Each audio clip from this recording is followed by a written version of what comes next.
Di time frame pada 30 kita melihat harga ini yang memberikan analisa bahwa sejak saat ini kemungkinan besar GBP USD mengalami area support yang berada pada level bawah di kisaran 1208.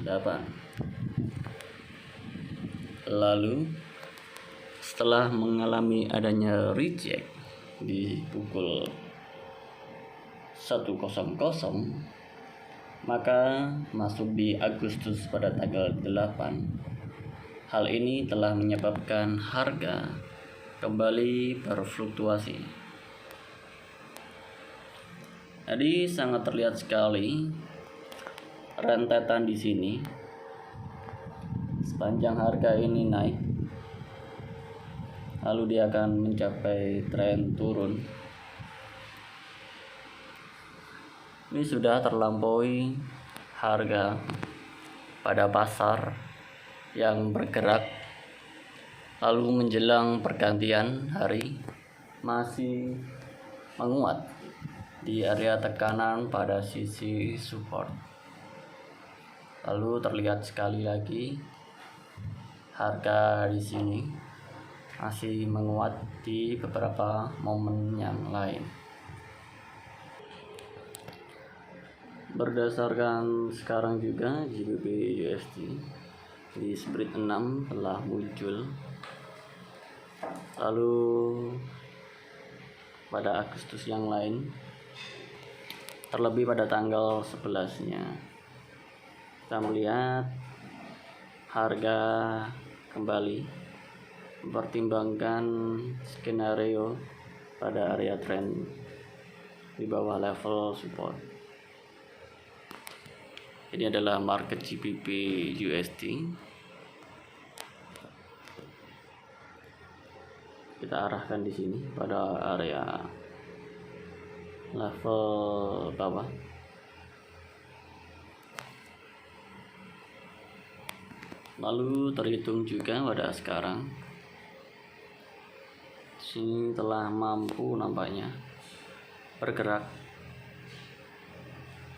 mengikuti arah yang sedang diambil GBP USD.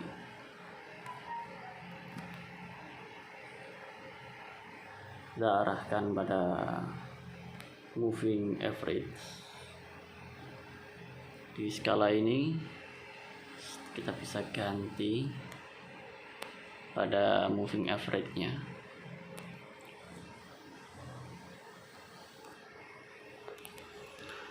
Sekarang terlihat GBP USD menekan harga pada MA10 tercatat 210.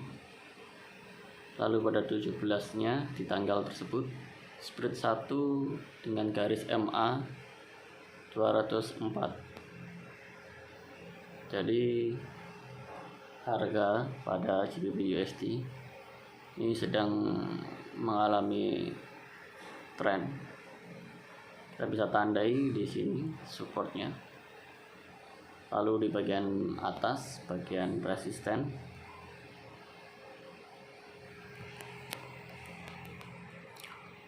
Dan kita bisa arahkan lagi market ini dengan menambahkan Ichimoku. Seberapa besar tekanan atau pengaruh di sini GBP USD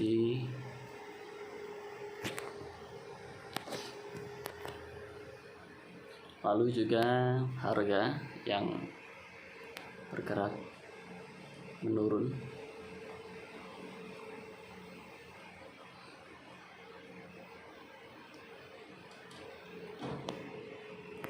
Lalu di sini juga jika kita amati pada GBP USD di skenario split 12 dengan arahan market yang turun, membuat harga di sini akan bersentuhan di support paling bawah.